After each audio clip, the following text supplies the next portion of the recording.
Solat pesakit.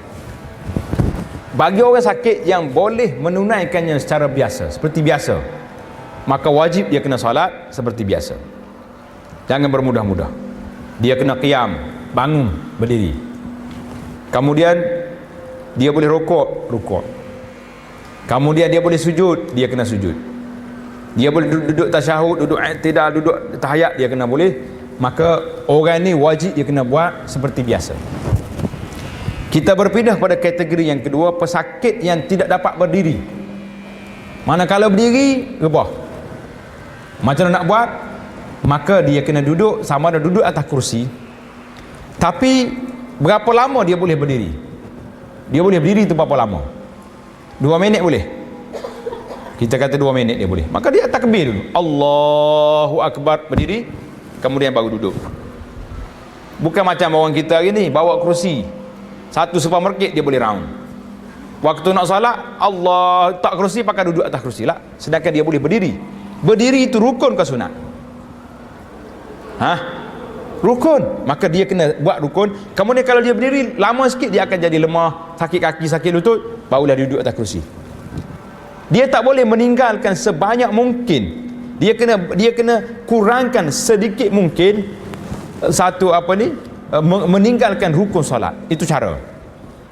Baik, kalau tak boleh duduk atas duduk sudut iftiras, duduk bersela, duduk mengikut cara yang mampu dilakukan. Cara dia menghadap ke arah kiblat. Ini orang tak boleh berdiri. Tengok.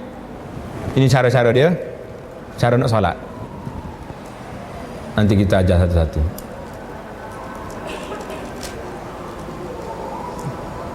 Ini solat sambil tidur. Ini cara solat duduk atas lantai. Nampak gambar dia tu? Kejauh sangat.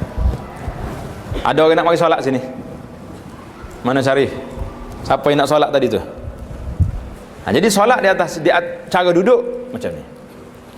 Tengok. Ini solat duduk atas lantai. Solat atas kerusi macam ni. Yang saya tengok hari ni, isu solat atas kerusi ni isu satu fenomena yang baru.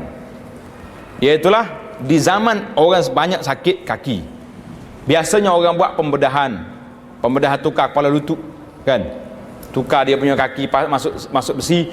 Maka orang ni dia boleh berdiri. Doktor yang bagi maklumat kepada saya, dia kata lepas kita tukar dia punya gearbox, tukar kepala lutut ni, dia boleh pergi main golf lagi. Main golf boleh. Yang tak bolehnya nak duduk solat, tak boleh. Bermakna kamu orang yang terlibat dengan isu ni mampu berdiri solat. Kalau mampu berdiri, maka wajib waqumu lillahi qanitin, maka wajib baginya berdiri solat. Wajib. Kemudian dia duduk. Contohnya dia boleh lagi sujud rokok, maka dia kena rokok berdiri. Waktu nak turun tak mampu sebab lutut dia tak boleh lipat, kan? Maka ketika itu baru dia duduk atas kerusi.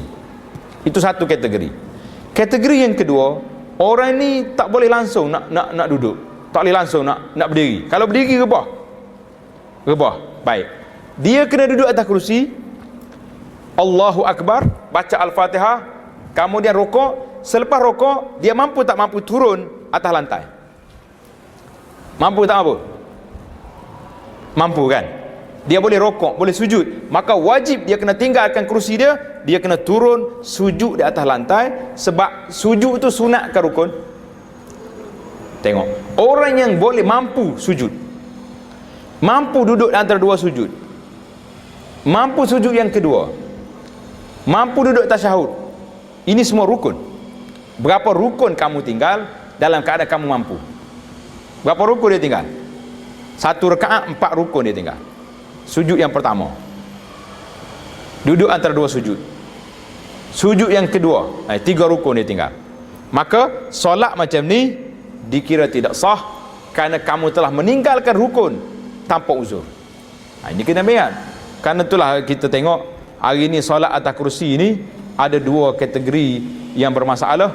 Iaitulah sebab tu saya kata solat di atas kerusi antara uzur atau VIP.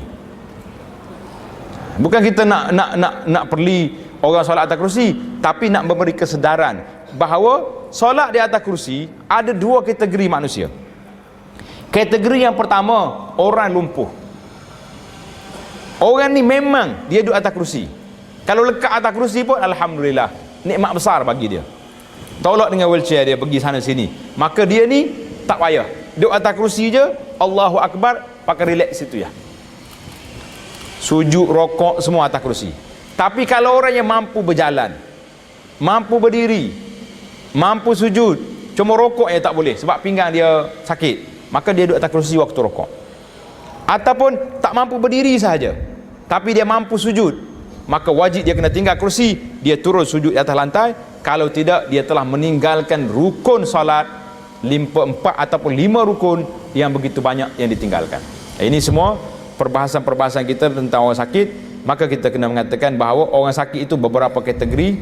Yang pertama sekali, iaitulah sakit tak boleh duduk, sakit tak boleh berdiri, maka dia kena solat cara duduk. Tapi kalau boleh berdiri, berdiri. Oh, saya nak berdiri lama tak boleh, pening, letak kerusi, kemudian duduk atas kerusi. Waktu nak rokok, kalau boleh bangun rokok, rokok.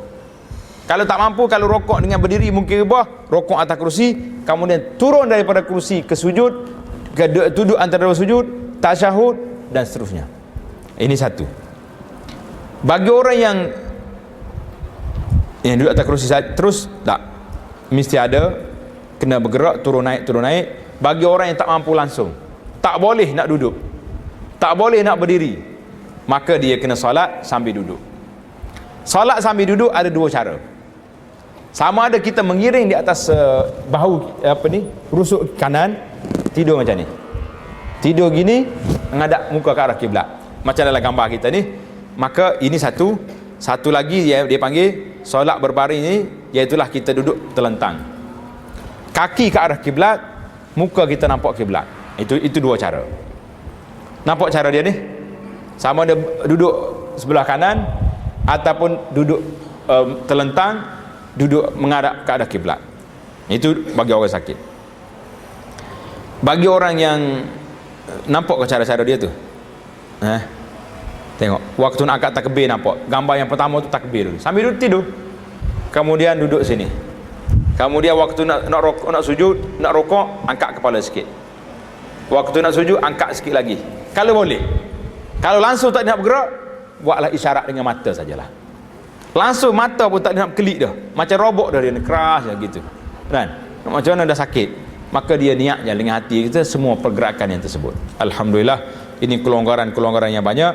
Bagi orang yang langsung tak boleh bergerak, dia boleh berdiri saja, lain tak boleh, maka salat sambil berdiri. Berdiri, nak rokok rendah kepala sikit, nak sujud rendah kepala lagi. Ini contoh-contoh kelonggaran yang telah diberi untuk dalam keadaan ini. Maka yang terakhir yang perbincangan kita yang tentang solat orang sakit ini, iaitulah tentang solat di atas kerusi.